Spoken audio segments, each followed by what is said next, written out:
Òní ni ọjọ́ àjíǹde Jésù Kristi. Gẹ́gẹ́ bí gbogbo wa ṣe mọ̀, ó kú láti ọjọ́ Jímọ̀ èyí tí ń ṣe ọjọ́ Friday. Ó jí dìde lọ́jọ́ tòní.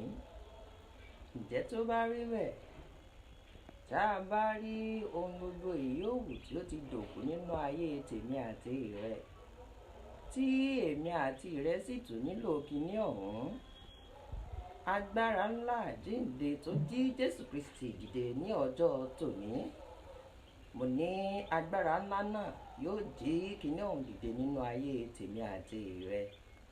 Ǹjẹ́ tó bá rí bẹ́ẹ̀, ọ̀rọ̀ mi ò jù báyìí lọ lọ́jọ́ tòní.